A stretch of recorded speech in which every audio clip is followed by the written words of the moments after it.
Okay, so I was, cleaning up cleaning up the carburetor, and um, I was reading in the rebuild manual that, or it was like an aftermarket one. One thing I read is that on these Hitachi DFP carburetors, the um, the air horns are actually are staked in place. So if you look real close, look right here. There's some staking. Now, the reason why I was interested in removing this is because there's actually an O-ring behind each air horn. So I have one that I already removed.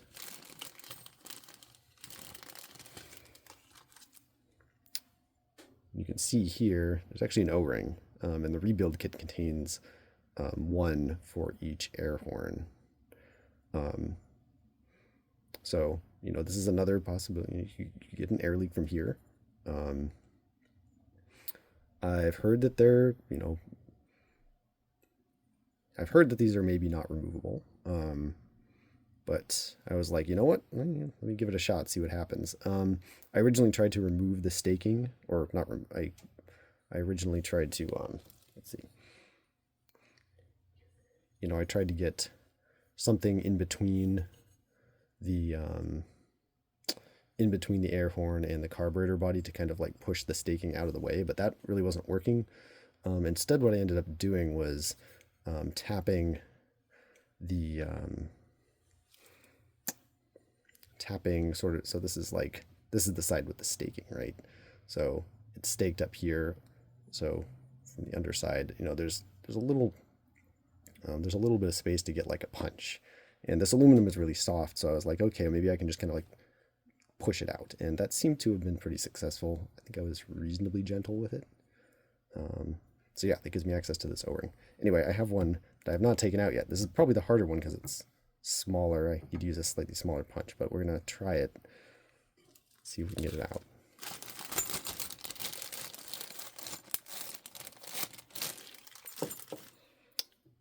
Just be aware, there is a little metal piece here.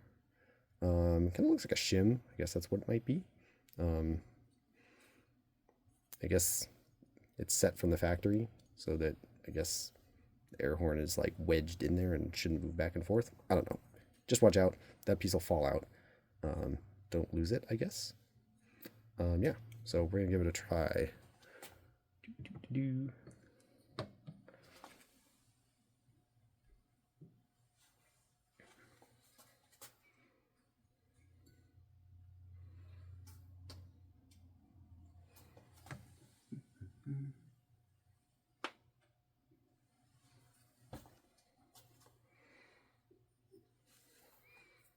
Okay. Do this. I noticed that the larger one was actually loose. I could move it around just a tiny bit from side to side, whereas the smaller one seems to be on a little bit tighter. So let's just do one side at a time. Go very lightly. We'll go to the other side.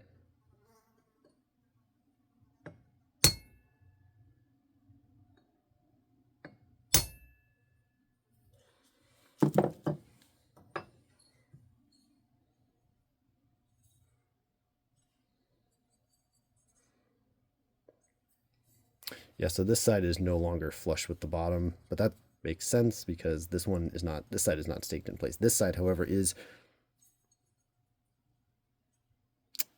side's still flush, so we gotta give it a little bit more force. Hopefully it comes out.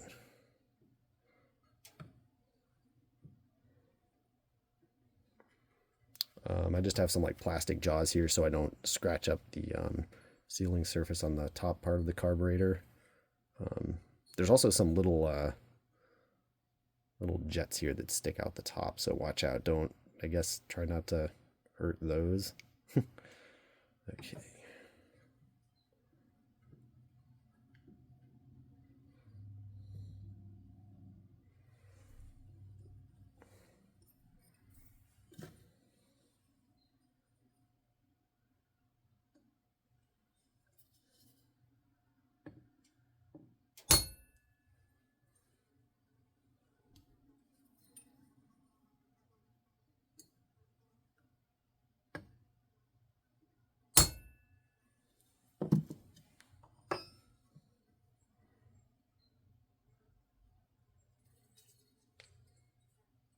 Okay.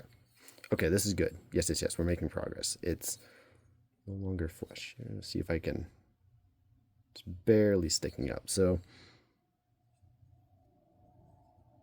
I am pushing through the staking. Just gotta keep tapping. Again, the aluminum on this thing is insanely soft. I don't know. I was using a razor blade actually. And normally I'm pretty careful with aluminum. But on this, it was like marking, it was like, I was like carving off chunks of aluminum. So I was like, okay, I cannot do that. So I don't know, I guess it's like this alloy is like really soft or something.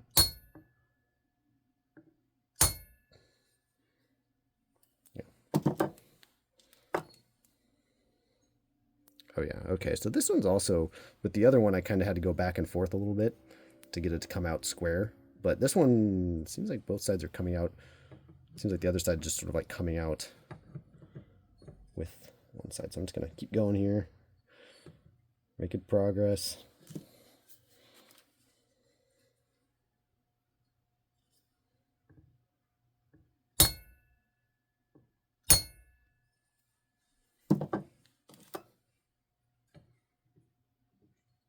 Yep. So I'm gonna go to the other side now.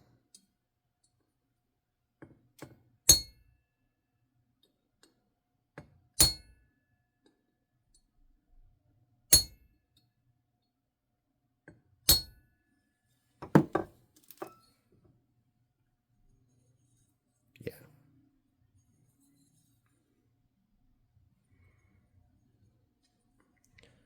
Yeah, so you can see that we've kind of pushed the staking out of the way a bit. So I think it should just hopefully be easier coming out. Yep.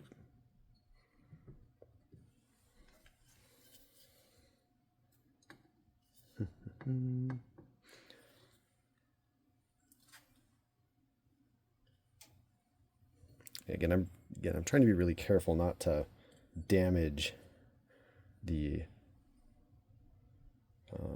I guess kind of like the edges maybe. I don't know how important that is, but I want to try not to hurt them. In fact, I kind of just don't want to hurt anything. I don't know. Oh yeah, okay. Oh yeah. I'll give this other side one more tap, but I think we're getting real close here. Ooh, hold on. Give me a minute. Wow. So we may be able to even start wiggling this thing now.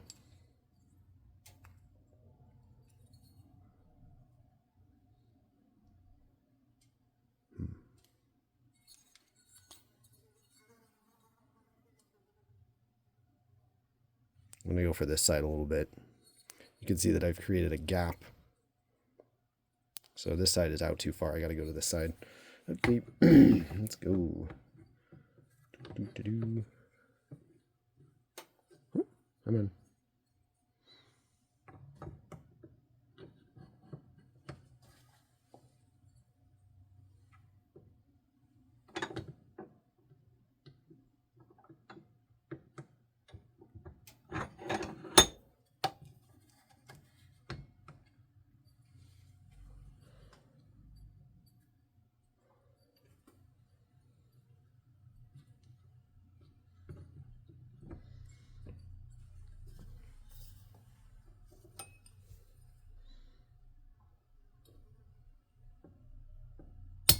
Oh, okay.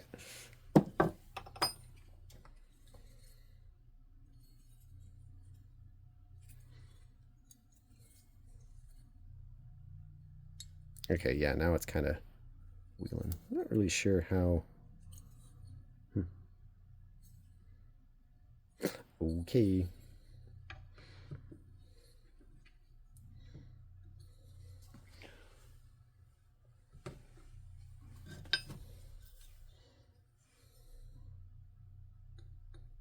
This might be the last one. Oh my god. Oh god. Okay, well don't do that. Jeez. Oh boy. Okay. is out. Let me just kind of set that aside.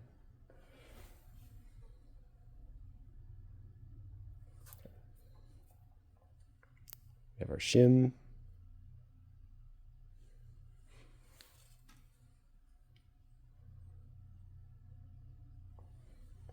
And we have our air horn. Venturi. I'm not so good with terms. All right, and you can see that. Oh, sorry. Yeah, this thing is very gross. Super, super hard.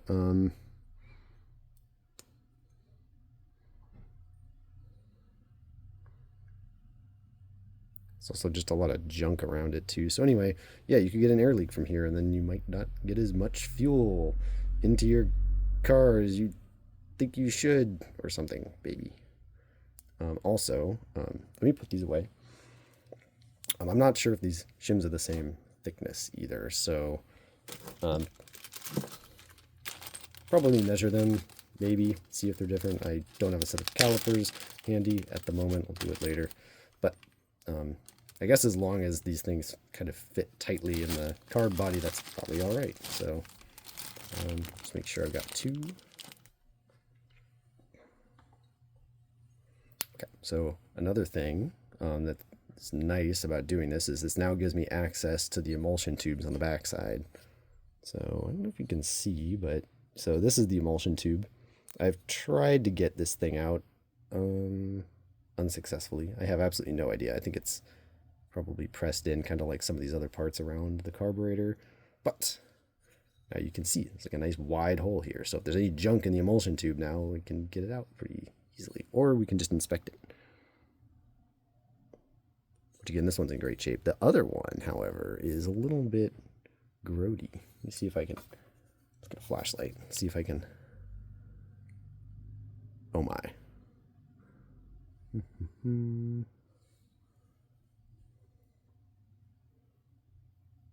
Yes, you can see there's some junk in there.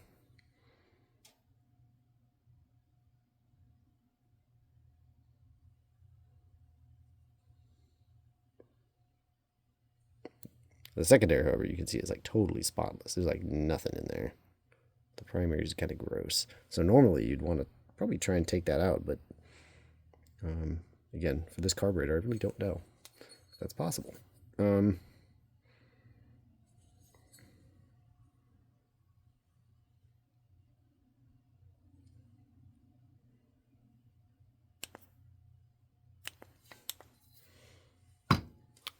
Yep. So anyway, that's how you get your air horns out of your carburetor. I'm guessing you can probably just tap them back in, and then if you need to, you can probably, stake them again using like some kind of a punch, something like hold on.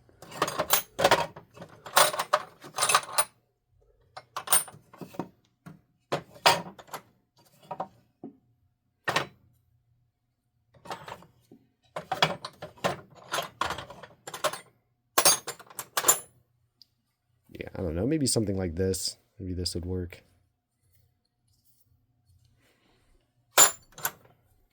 Or hell, maybe even this. Whatever. All right, that's it.